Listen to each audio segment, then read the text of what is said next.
Guys, നമ്മൾ കാണുന്ന പോലെയല്ല ഈ ലോകവും ആൾക്കാരും, അല്ലേ?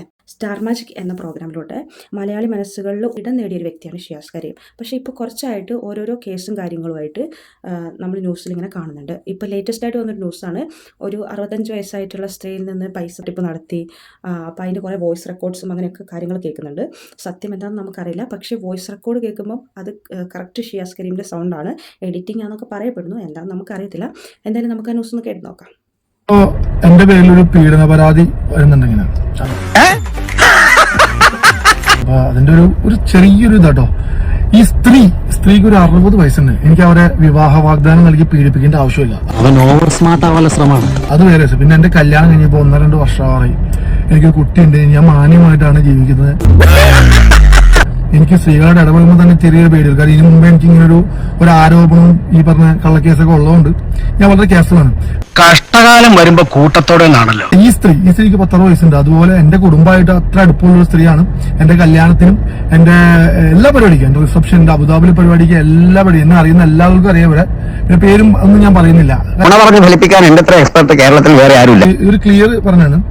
അപ്പോ സംഭവം എന്ന് പറഞ്ഞാല് എന്റെ ഭാര്യയിൽ നിന്നും എന്റെ ഉമ്മയിൽ നിന്നും ഇവർ കുറച്ച് സ്വർണം വാങ്ങിച്ചിട്ടുണ്ട്. പിന്നെ പെങ്ങടയിൽ വാങ്ങിച്ചു. ഇതൊന്നും ഞാൻ അറിയുന്നില്ല. ഇത് കുറച്ച് പ്രശ്നമായി കഴിഞ്ഞപ്പോഴാണ് ഇതൊക്കെ ഞാൻ കാരണം എന്റെ ഫാമിലിയിൽ കയറി കുറച്ച് പേഴ്സണൽ കാര്യങ്ങൾ ഇടപെടുകയും അതിൽ കുറച്ച് പ്രശ്നമായി കഴിഞ്ഞപ്പോഴാണ് ഞാനിത് അറിയുന്നത്.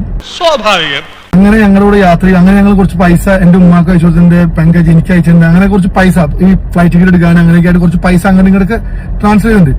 അതും ഓക്കെ. ഇതിന് മുമ്പ് ഇവര് ഇങ്ങനെ സോഷ്യൽ മീഡിയയിൽ എന്നെ പറ്റി ഇങ്ങനെ ഭയങ്കരമായിട്ട് ഭീതിപ്പെടുത്തി എന്നെ ഞാൻ അവരത് കൂടുതൽ പറ്റിച്ചു, ബിസിനസ് ചെയ്യാം, അങ്ങനെ കുറെ സാധനം ചെയ്തപ്പോൾ ഞാൻ ഇവരുടെ പേരിൽ കേസ് കൊടുത്തു. ആ കേസ് ഫയൽ ചെയ്ത് ഇവർക്ക് നോട്ടീസ് തന്നപ്പോ ഇവരെന്റെ പേരിൽ ഇപ്പൊ ഒരു കള്ളക്കേസായിട്ട് വന്നേക്കാണ്. ഞാൻ അവരെ പീഡിപ്പിച്ചു. ഈ പീഡിപ്പിച്ചു എന്നൊക്കെ പറഞ്ഞു കഴിഞ്ഞാൽ എനിക്ക് കേരള പോലീസിലും അതുപോലെ ലോയിലൊക്കെ ഭയങ്കര വിശ്വാസമുള്ള ആൾക്കാർ. ആ സ്ത്രീ എന്ന് പറഞ്ഞാൽ ചെറിയ പെണ്ണൊന്നല്ല കേട്ടോ. ഞാൻ ഇപ്പോഴും പറയുന്നു, 10 എന്റെ ഉമ്മാടെ പ്രായമുണ്ട്. ഞാനൊന്നും മിണ്ടുന്നില്ല. ഞാനൊരു വികാരജീവിയാണ്. നടനും മോഡലുമായ ഷിയാസ് കരീമിനെതിരായ പീഡന പരാതിയിൽ ഷിയാസ് യുവതിക്ക് അയച്ച ശബ്ദ സന്ദേശങ്ങൾ ഇവൻ ഞാൻ ഉദ്ദേശിച്ചതിനെക്കാളും തറയാണല്ലേ തത്തറ. എനിക്ക് തോന്നണം നീ ആരില്ല, നീ ആരാന്ന് എനിക്കറിയാലോ. പിന്നെ നീ ചുമ്മാ കൊഞ്ചില്ല, മോന്തക്കിട്ട് അടിക്കൂട്ടോ.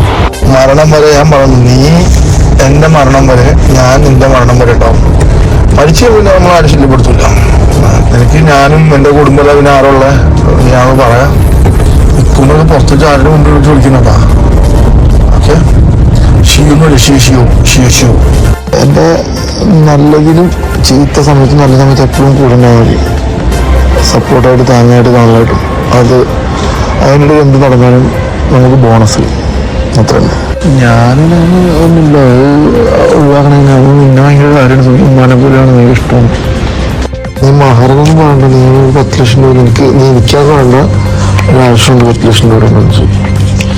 അത് ജിമ്മ എന്തായാലും ഞാൻ സെറ്റായി. ഞാൻ എൻ്റെ 20 ലക്ഷം രൂപയിൽ തീർക്കണം എന്ന് എൻ്റെ മനസ്സ് പറഞ്ഞാൽ ഇൻഷാ അല്ലാഹ് അത് തീർക്കും എന്ന് പ്രതീക്ഷിക്കാം. ഇനിയിപ്പോൾ കുറച്ച് പൈസ കൂടുതലാണെങ്കിൽ നമുക്ക് നീ ഇന്നലെ ചെയ്തതന്നെ ഉള്ളൂ. എനിക്ക് 10 ലക്ഷം രൂപ എനിക്ക് അക്കൗണ്ടിലുണ്ട്. കൈ തന്നാൽ മതി. കാര്യം അക്കൗണ്ടിൽ അത് അടയ്ക്കണം. ജിമ്മോടെ അത് അടയ്ക്കണം, അല്ലെങ്കിൽ ഗുൾബോണിക്ക് പണിയിട്ട്. അവൻ തന്നെയല്ലേ ഇവൻ? അവൻ തന്നെയാ. അവൻ എവിടം വരെ പോകും നോക്കാം. ഷിയാസിന്റെ വാദങ്ങളൊക്കെ പൊളിക്കുന്നതല്ലേ ഈ ശബ്ദ സംഭാഷണം? അതേതായാലും നന്നായി. കുടുംബത്തിൽ പറഞ്ഞവർ ഇങ്ങനെ തന്നെ ചെയ്യണം. പ്ലാനാണ് ബ്രോ. ഞാൻ ഓൾറെഡി അവരുടെ പേര് കേസ് കൊടുത്തേക്കാണ്.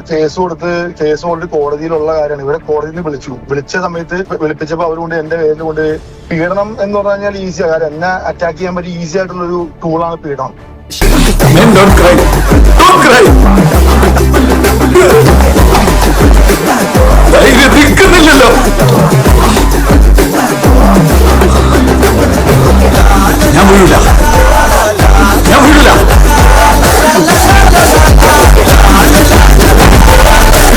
ഇന്നത്തെ കാലത്ത് ആര് പറയുന്നത് നമുക്ക് വിശ്വസിക്കാൻ വേണ്ടി പറ്റത്തില്ല. അപ്പം സത്യം തെളിഞ്ഞാൽ മാത്രമേ അദ്ദേഹം തെറ്റുകാരനാണോ എന്നുള്ളത് നമുക്കറിയാൻ പറ്റുള്ളൂ.